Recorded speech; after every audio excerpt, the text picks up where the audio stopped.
us pause to the world stage. Welcome to SOOK News Television, and here we'll go beyond the headlines, from breaking news, in-depth conversational programs, to market analysis and indices.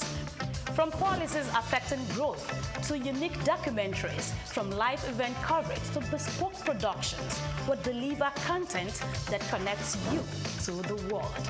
At SOOK News Television, we provide news surrounding business, economy, and development, infomercials and jingles that stand out, short and long-form documentaries crafted to international standards, independent production spaces with full technical support, special coverage for individual and corporate events, a special form of documentaries through our prestige package, Immortals, where we tell your story the way you'd love it, and business support services tailored for small enterprises. SOOK News TV, powered by FemWatch Limited, also home to the Isle 95.9 FM Lagos and Kasua 99.7 FM Kano, and Emirate News Television Abuja, together forming Africa's trusted media powerhouse. Storytelling, coverage, and connection that matters. SOOK News TV, your home for business, economy, and development.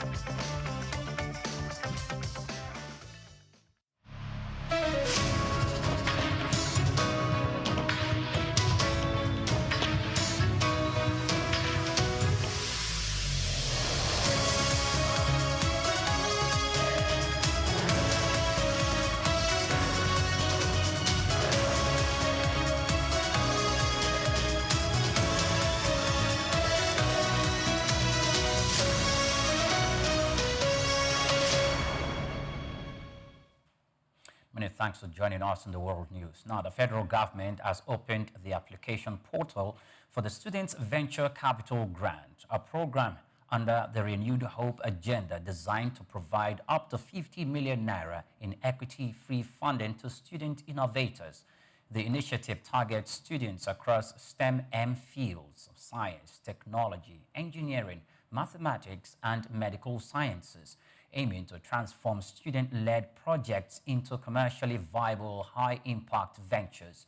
Eligible students, at least in 300 level or above, can apply individually or in teams via the official portal at www.svcq.education.gov.ng.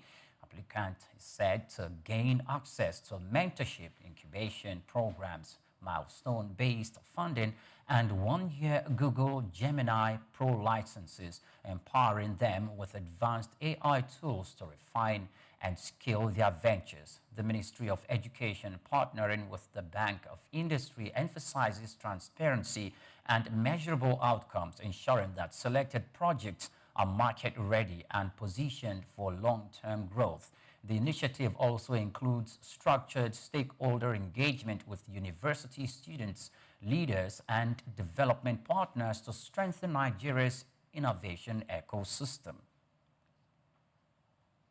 In early November 2025, the Nigerian Stock Exchange experienced a dramatic 4.6 trillion naira wipeout, sparking widespread concern among investors. Analysts attribute the plunge primarily to uncertainty over the implementation of the capital gains tax, with additional pressures from broader policy concerns. The market shock prompted a surge in public offers and debt issuance as companies sought to bolster their balance sheets and attract investments from both local and frontier markets. Authorities also highlighted Nigeria Exchange Group's initiative to revive the IPO market and the recovery of consumer goods sectors.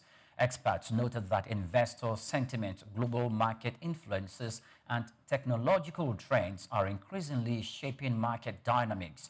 The situation underscores the importance of policy clarity and effective market oversight in stabilizing Nigeria's financial landscape.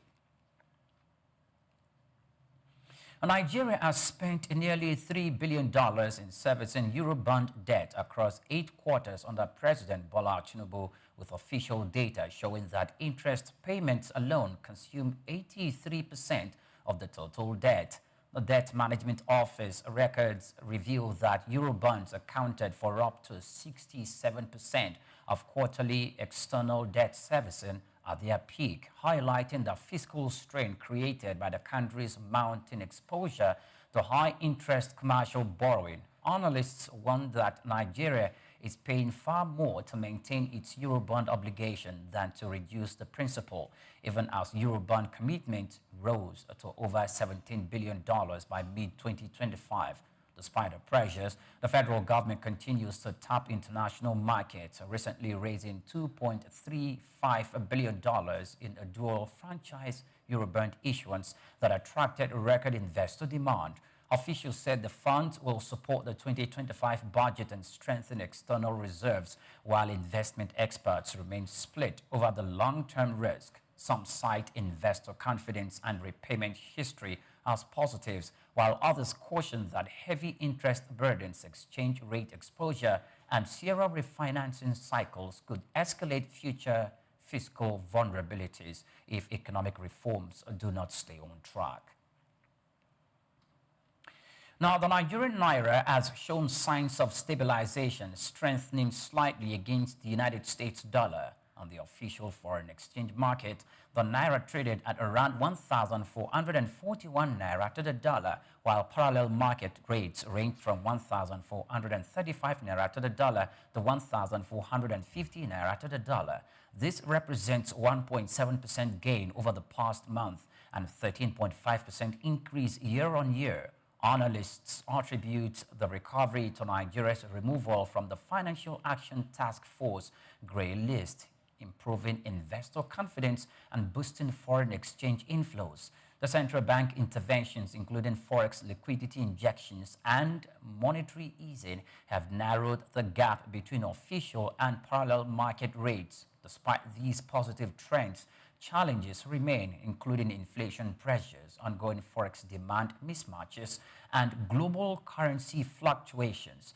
The naira's outlook is described as stable to slightly bullish, supported by policy reforms and expected investment inflows, according to reports. Now, the Center for the Promotion of Private Enterprise has warned that suspending the 15% import duty on petrol and diesel jeopardizes Nigeria's long-term energy security, discourages investment, and threatens major assets like domestic refineries. The CPPE called on the federal government to reinstate the policy to protect local production and the national interest. Dr. Muda Yusuf, CPPE Chief Executive Officer, stressed that the duty was designed to support emerging domestic refineries, conserve foreign exchange, create jobs, and ensure a level playing field against imported fuel. Its suspension exposes local refineries to unfair competition, increases reliance on imports, and heightens vulnerability to global price shocks and supply disruptions. The organization urged Nigerian targeted incentives for domestic refineries, predictable multi-year industrial protection, and infrastructure improvement. Yusuf emphasized that safeguarding Nigeria's refineries aligns with long-term economic and strategic objectives, warning that short-term measures undermine local refinery could weaken energy security, forex stability, and industrialization efforts. Now, the federal civil servants are calling on the Nigerian government to clear 3 months of outstanding payments from the 35,000 naira wage award introduced last year to cushion workers against rising living costs. Employees expressed frustration over the delay, noting that the financial strain caused by inflation and higher household expenses.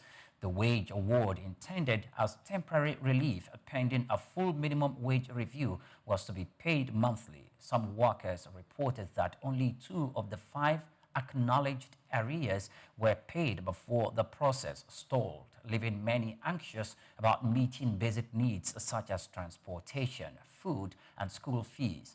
The federal government stated it remains committed to paying the arrears in installments tied to revenue flows. While assurances have been given, the civil servants continue to urge the administration to expedite payment and fulfill its obligations without delays. Now, the African Credit Expo 2025, held on the 14th of November in Lagos, brought together major players in finance, technology, and enterprise development. The event focused on expanding credit access in Nigeria among small and medium-sized enterprises and empowering individuals and businesses across the African continent. I was there at the expo, and these are some of what transpired in the event. Today, industry leaders, innovators, and policymakers gathered in Lagos for the African Credit Expo 2025, a major event pushing for stronger financial inclusion and credit access across the continent.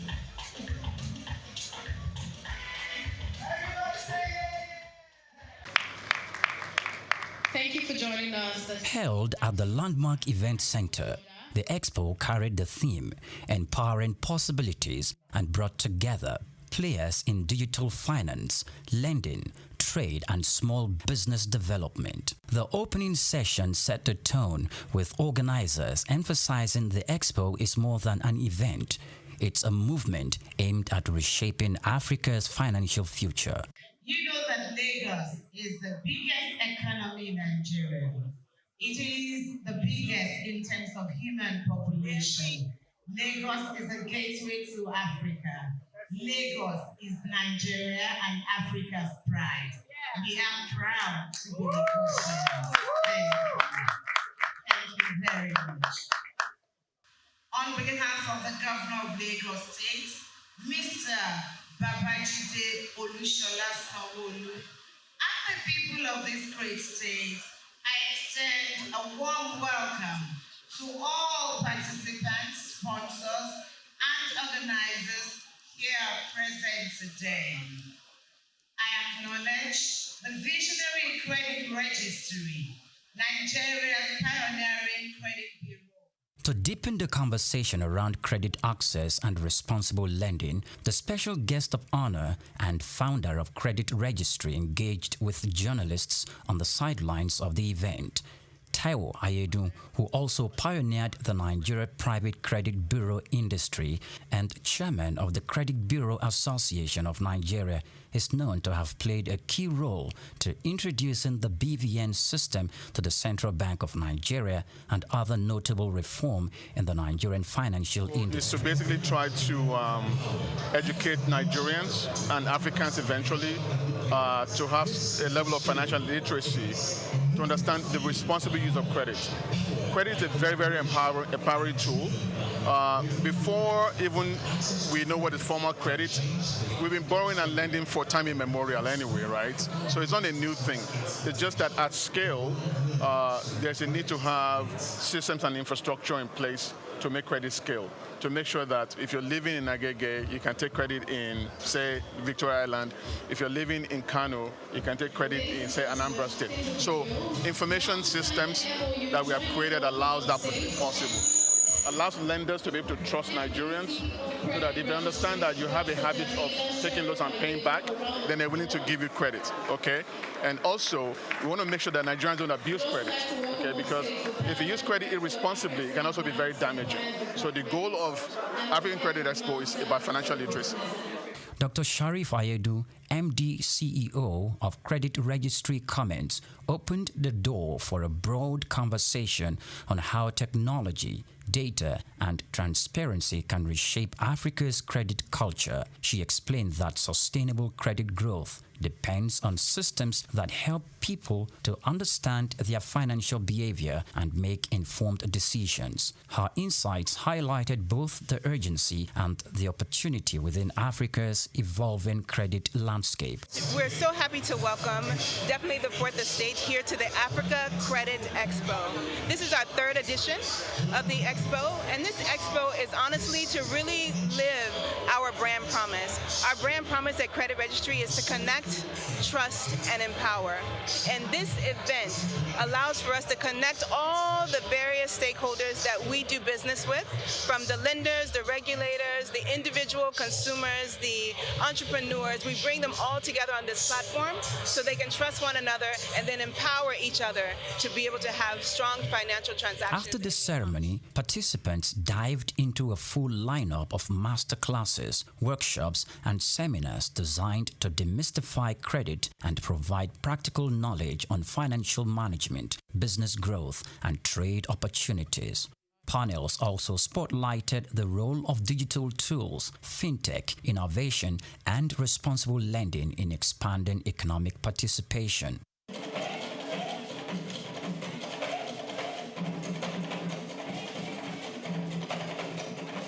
The expo floor was buzzing with activities as vendors displayed new financial tools, credit tracking platforms, and SME support products. Sponsors and partners including credit bureaus, digital lenders, insurance firms, and payment companies reaffirmed their commitment to supporting financial growth on the continent. The day wraps up with a networking and cocktail hour, a chance for entrepreneurs, investors, and innovators to form partnerships that could shape Africa's financial future. Oyimprie Joseph Krumale, Souk News Television.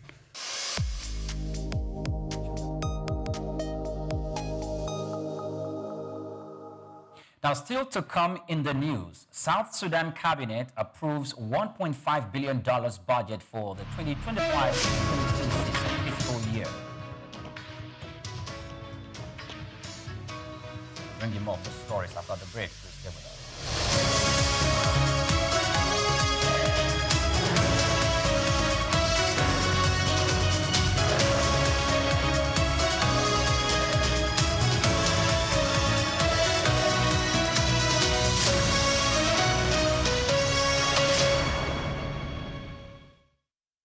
When we talk about South Sudan, Africa's youngest nation, having gained independence in 2011, we often focus on its political journey or natural resources. But there's something else that holds deep generational value in South Sudanese lives, which is cows. In South Sudan, cows aren't just animals, they are everything. They are currency, they are status, they are identity.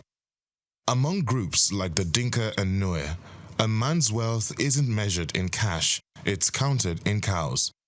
Cows pay dowries, settle disputes, mark the birth of a child, and even the death of an elder. Boys grow up in cattle camps, learning not just to herd, but to lead. Songs are written about prized bulls. People name themselves after their cows. It's love, not ownership. And no, they don't eat them. Not casually. Cows are sacred. They are milked, admired, and even mourned. Only in rare ceremonies, funerals, farming, or great misfortune is a cow killed for food. To eat one is to part with a piece of your soul. I'm Moyosore Adebi for Just Africa, only on Souk News TV.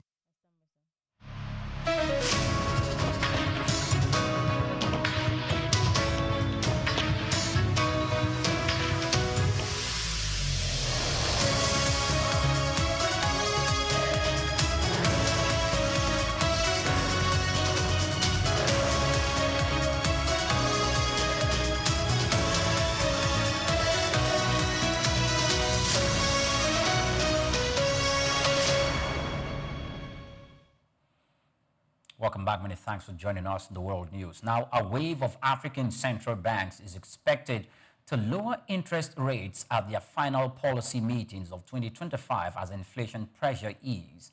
Key economies such as Egypt, Ghana, Angola, South Africa, Kenya, and Nigeria, along with smaller nations including Lesotho, Namibia, and Botswana, are set to announce policy decisions in the coming weeks. The anticipated cuts aims to stimulate economic growth by reducing borrowing costs for businesses and consumers. reflecting a broader regional trend toward more accommodative monetary policies. Analysts suggest that these moves could support investment and consumptions across the continent, potentially offsetting slower growth from external pressures while maintaining price stability in local markets. Now, South Sudan's cabinet has approved a £7 trillion, an equivalent of $1.5 billion for the 2025-2026 fiscal year, representing a 68% increase over the previous year. The budget projects a deficit of £1.5 trillion, reflecting ambitious spending plans amid constrained revenue. Crude oil exports, which account for roughly 90% of government revenue, remain central to the country's fiscal outlook. Officials are relying on oil receipts to support public spending while managing the sizable deficit. The expanded budget highlights South Sudan's effort to boost government programs. Despite ongoing economic and structural challenges, policymakers face the dual task of funding development initiatives while ensuring fiscal stability in a highly oil-dependent economy. Now, Indian insurance companies have asked banks to revise bond trading norms following recent market volatility. The move aims to reduce disruptions and improve liquidity in the debt market. The insurance cited large swings in bond prices as a key concern, highlighting the need for regulatory adjustments to ensure smoother transactions. Their request underscores the sector's growing influence on India's fixed income markets. Officials are now considering potential tweaks to trading practices that could stabilize yields and limit risks for institutional investors, while supporting broader market efficiency and investor confidence. And move on to Japan, where the long-term government bond yields spiked as investors reacted to renewed fiscal concerns ahead of the country's anticipated economic stimulus package. The 20-year bond yield held high levels since 1999, while 30 and 40-year yields climbed about 5 basis points. The surge mirrors volatility in the United States and UK debt markets, reflecting global investor caution. The market participants are wary of potential impacts from the increased government spending and fiscal adjustments. Analysts suggest that the yields could remain elevated in the near term as the government unveils its economic plans, with investors closely monitoring policy details for signals on debt management and economic growth.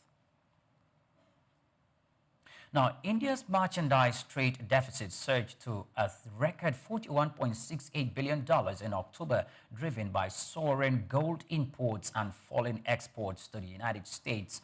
Gold imports jumped to $14.7 billion from $9.6 billion in September, while overall imports rose to $76.06 billion, outpacing exports, which fell to $34.38 billion from $36.38 billion the previous month. Exports to the United States dropped nearly 9% year-on-year to $6.31 billion, affected by tariffs on key Indian goods such as textiles, shrimps, and gemstones and jewelry. Imports from the United States, meanwhile, increased to $4.47 billion in October from $3.398 billion in September.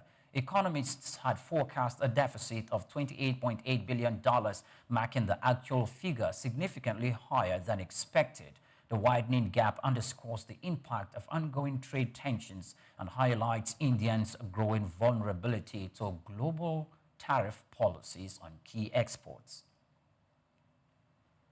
Now, Switzerland's economy contracted by 0.5% in the third quarter, marking the first decline since 2023. The slowdown reflects the impact of elevated U.S. tariffs on Swiss exports before a recent secured trade agreement between both countries, and exceeds economists' forecast of 0.1% drop. The contraction follows a modest 0.1% GDP increase in April-June quarter, highlighting how external trade pressures can significantly influence small export-oriented economies. Analysts noted that the sector exposed to U.S. demand including manufacturing and services linked to exports, were particularly affected. While the initial GDP figures signal short-term weakness, the new U.S.-Switzerland trade deal is expected to ease barriers and support a recovery in upcoming quarters. Policy makers are closely monitoring the impact of tariffs and global trade conditions on Switzerland's economic trajectory. And now we'll move on to aviation, where the Federal Aviation Administration has lifted its mandatory domestic flight reductions across 40 major United States airports, ending the restriction imposed during the 43-day federal shutdown. The agency said that staffing pressures among air traffic controllers have eased enough to restore normal operations, prompting the removal of limits on commercial, general aviation, and space launch activities.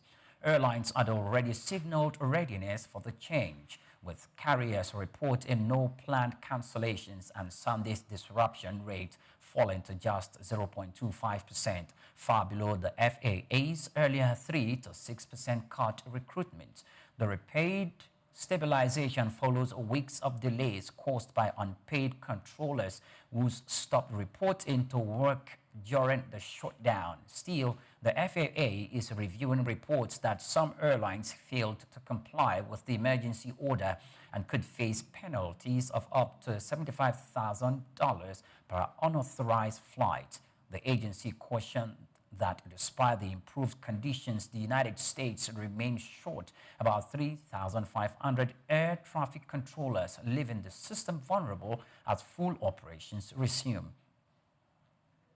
Now, still to come in the news, United States dollar inched higher today as investors positioned themselves ahead of a heavy wave of economic data releases. We'll bring you details of that news and many more after this break. To stay with us.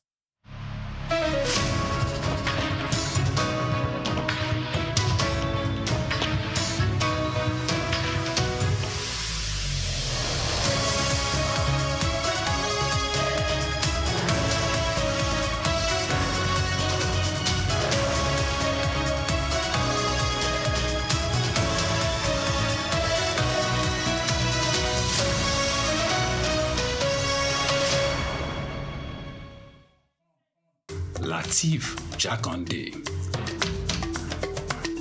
Born Lateef Kayode Jakande in the Ekpetedo area of Lagos Island, Lagos State on July 1929. He studied at the Lagos Public School at Enowa, Lagos Island, then at Bonham Memorial Methodist School, Port Harcourt, King's College, enrolled at Ilesha Grammar School, where he edited a literary paper called The Quarterly Mirror.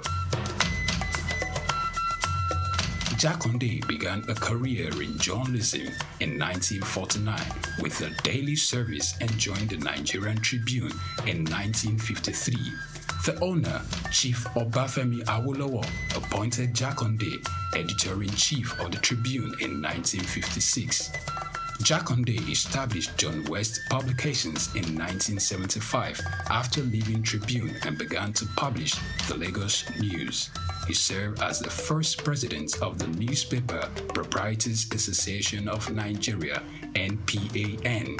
Jakande ran for election as executive governor of Lagos State in 1979 on the Unity Party of Nigeria platform. His administration was effective and open and implemented the cardinal policies of his party. He introduced housing and educational programs targeting the poor, building new neighborhood primary and secondary schools, and providing free primary and secondary education. He gave poor people's children education, and many of them are now very prominent in the society today. Jakande established the Lagos State University and constructed over 30,000 housing units. After the military takeover, The story of Ile-Ife. Ile-Ife, often described as the spiritual heart of the Yoruba people, is not just a city, It is the cradle of identity, civilization, and belief for millions across West Africa. Located in present-day Osun State, Ile-Ife is revered in Yoruba tradition as the place where life began and where the gods descended to create the earth. Archaeological findings, however, suggest the city's origins date back to between the 8th and 11th centuries CE, making it one of the oldest continuously inhabited urban centers in sub-Saharan Africa. According to Yoruba mythology, Oduduwa is regarded as the progenitor of the Yoruba race and the first ruler of Ile-Ife. Oral traditions say he founded the kingdom, from which many Yoruba monarchs trace their descent. His legacy symbolizes unity and divine kingship among the Yoruba. Centuries later, under the reign of Obalufon II, believed to have ruled in the 14th century, Ile-Ife experienced a golden era marked by exceptional artistic and technological achievements.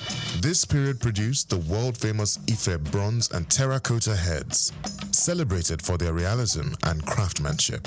Scholars have described these artifacts as evidence of an advanced mythological culture that rivaled any in medieval Europe or Asia. Recent archaeological discoveries at Igbo Olokun, near Ile-Ife, revealed ancient glass bead production sites, one of the earliest in sub-Saharan Africa. The finds, led by researchers such as Professor Adisa Ogunfolakon and Dr. Babalola Abidemi, confirm that the people of Ife were skilled innovators in trade and material science. Beyond its material legacy, Ile-Ife remains a sacred and living symbol of Yoruba spirituality. Its monarch, the Ooni of Ife, is still regarded as a custodian of tradition and a spiritual bridge between the people and their ancestral heritage. According to Bayo Laoye, a veteran journalist with Sook News Television, the story of Ile-Ife is not merely about the past, but about continuity. Ife tells us how knowledge, art, and belief shape the destiny of a people. It is a reminder that civilization in Africa didn't begin with contact from outside. It grew from within. Today, Ile-Ife continues to attract scholars, tourists, and spiritual pilgrims from around the world, all drawn by the enduring mystery of the source.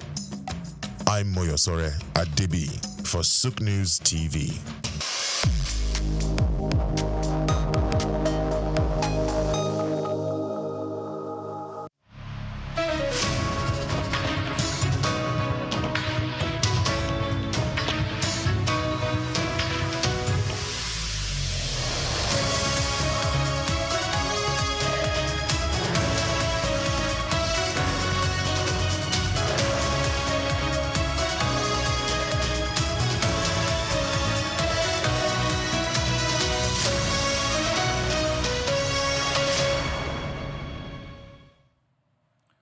Back. Many thanks for joining us on the 3 o'clock World News. Now, Canada's housing market showed renewed strength in the month of October, with national home sales rising to 0.9% from September, marking the 6th increase in 7 months. The rebound is attributed to the central bank's recent interest rate cuts, which are encouraging hesitant buyers to enter the market.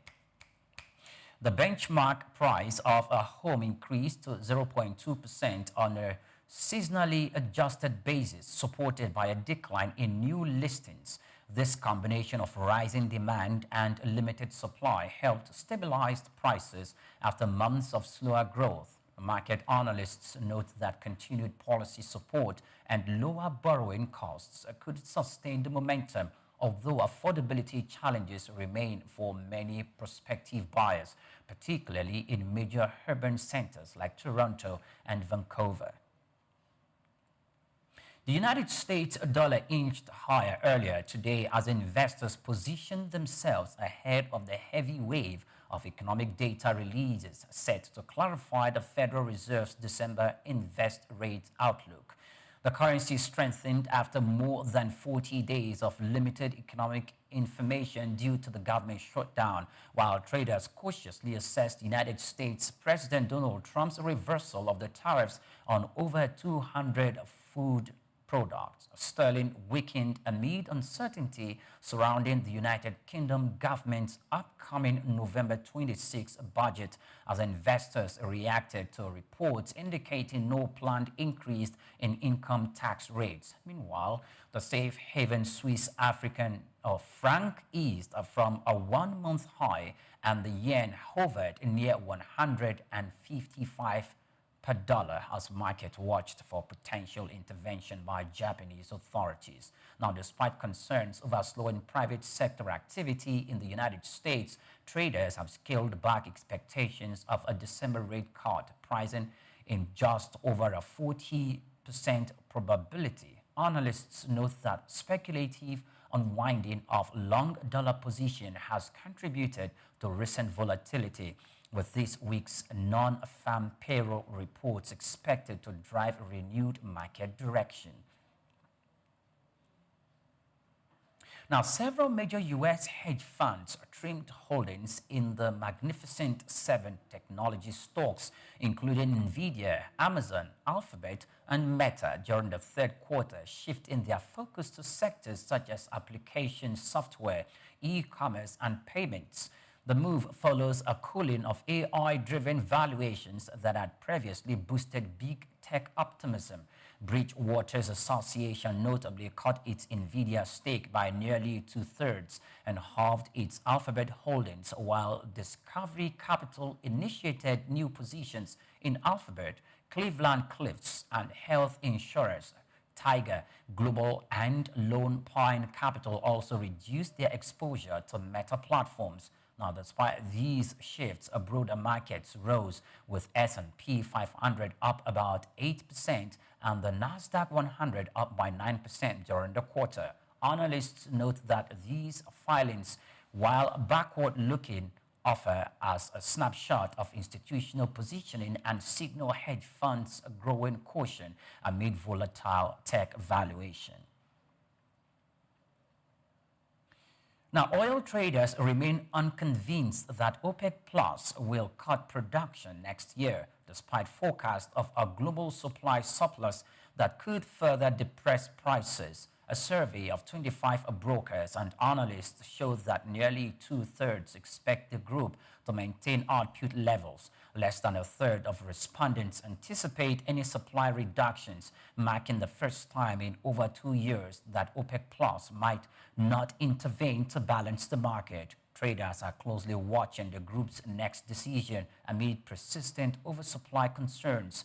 Market sentiment reflects caution as producers weigh economic and geopolitical factors, leaving oil prices vulnerable to further downward pressure if the anticipated cuts do not materialize.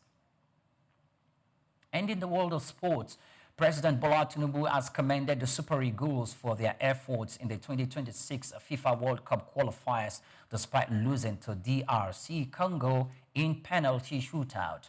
Nigeria's World Cup hopes ended after a 1-1 draw over 120 minutes, with DRC Congo winning 4-3 on penalties. Tinubu urged stakeholders in Nigerian football to review the team's performance and address weaknesses, stressing the importance of lessons learned from the World Cup qualifiers.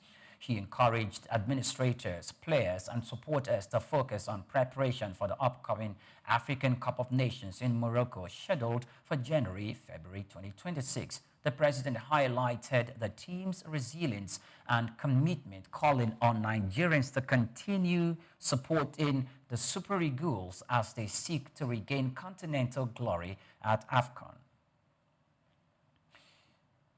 And still in sports, Nigeria's Victor Osimhen and Rasheedat Ajibade have been named finalists for the 2025 CAF Player of the Year awards. Goalkeeper Chiamaka Nnadozie and Bayelsa Queens forward Shakirat Mashood also earned nominations in their respective categories.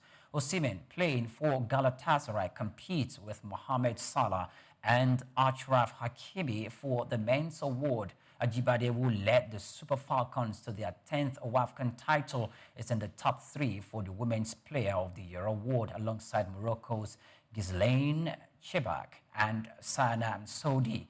Nadozie, now at Brighton and Hove Albion, is among the nominees for Women's Goalkeeper of the Year, while Mashoud makes the shortlist for Women's Young Player of the Year. CAF highlighted the selections were made based on exceptional performances for both club and country between January 6 and October 15, 2025. Other awards include Women's Coach of the Year and Club of the Year will be announced after the ongoing CAF Women's Championship League in Egypt 2025. Nigeria's representation across multiple categories reflect the nation's growing influence in African football, according to reports. Now, that's a wrap on the news, but before we go, here's a recap of today's top stories. The federal government opens application for venture capital grant in equity-free funding to student innovators. And Debt Management Office records reveals Eurobonds account for 67% of quarterly external debt servicing. And a wave of African central banks moot lower interest rates at final policy meeting of 2025 as inflation pressures ease. And Canada's housing market renews strength with national home sales rising by 0.9%, being influenced by central banks' interest rate cuts. And in the world of sports, Nigeria's 2026 FIFA World Cup hopes ends after a 4-3 loss to DRC Congo in penalty shootout. Many thanks for watching. Please do well to follow us on all our social media platforms at SupNews TV. I am Oyin Priye Krumade. Good afternoon to you.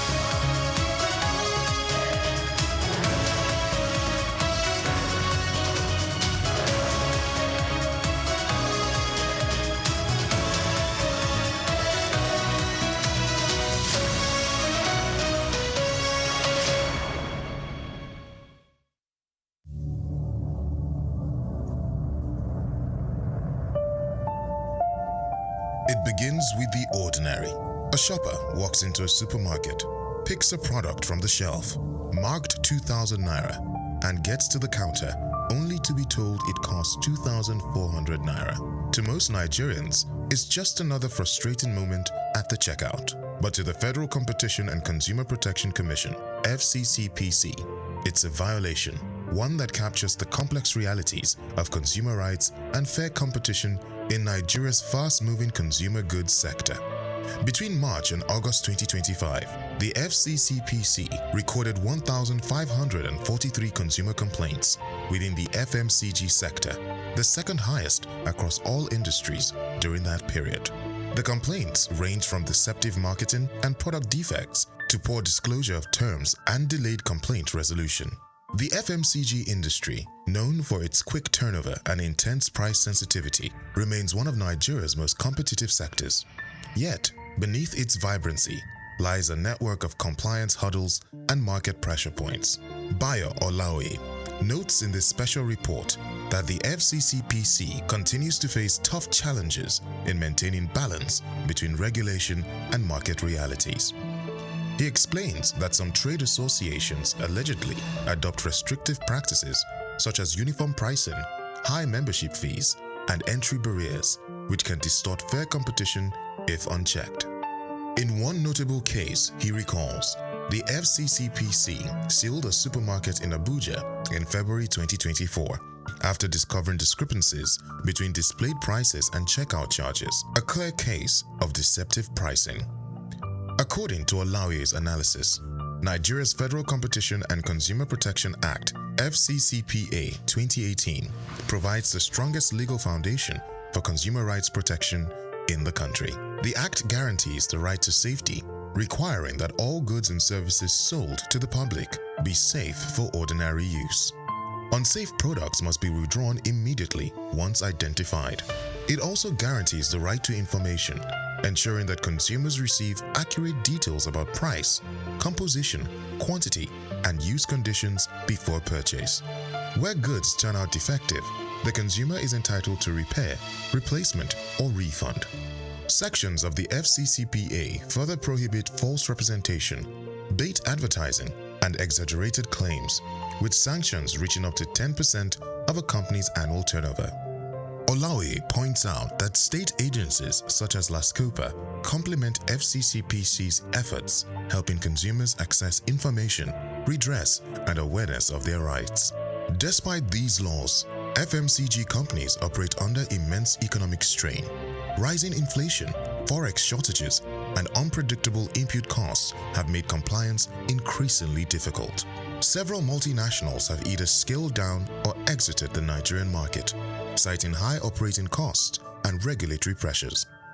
Still, as Olaoye observes, consumer protection and fair competition remain non-negotiable principles for any healthy economy. In 2023, the FCCPC fined a multinational FMCG company $110 million for abusing market dominance and stifling competition. Olaoye highlights the case as a major signal of the Commission's resolve to hold both local and foreign players accountable. Olaoye argues that compliance should not be viewed merely as a legal requirement, but a strategic business investment that strengthens consumers' trust and market credibility. He recommends that FMCG firms integrate compliance clauses into contracts, conduct regular audits, and maintain transparent pricing practices. Predatory or collusive pricing, he warns, can damage reputation and attract severe sanctions. The way forward. For Nigeria's FMCG sector, the path forward lies in collaboration, transparency, and innovation. Olaoye concludes that legal practitioners and compliance officers must continue to bridge the gap between policy and practice through staff training, regulatory monitoring, and transparent communication. I'm Moyosore Adibi, Sook News TV.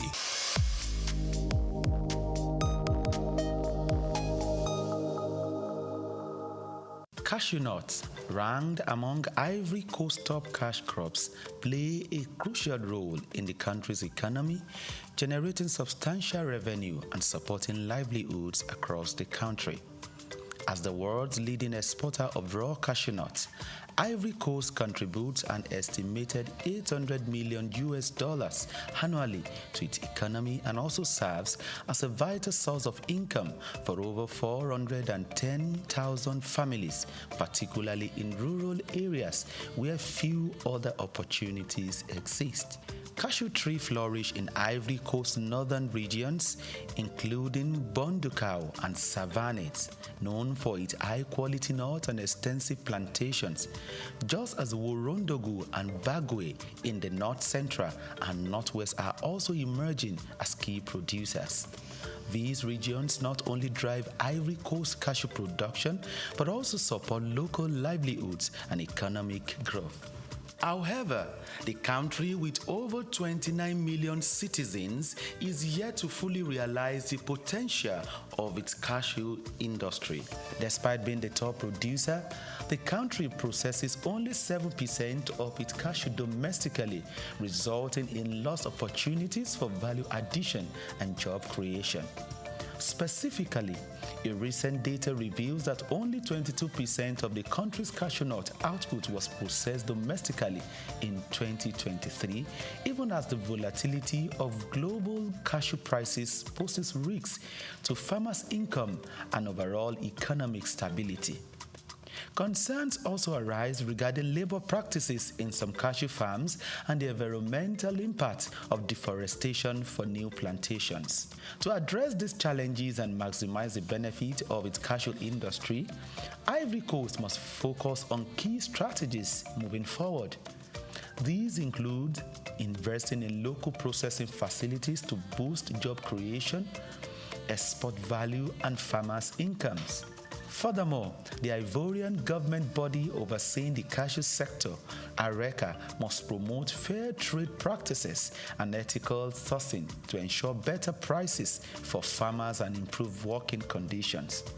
Sustainable farming practices will also help to protect the environment and ensure long-term cashew production. According to a recommendation made at a workshop organized by the World Bank, Tax exemptions and access to credit facilities will help to tackle some of these challenges. Furthermore, the private sector can also invest in research to develop high-yielding cashew varieties, improve processing techniques, explore new cashew products, as well as develop and implement digital platforms that connect farmers to market in order to facilitate financial transactions. Organizations like the Africa Cashew Initiative, ACI, must also assist in data compilation in the value chain at macro, meso, and micro level.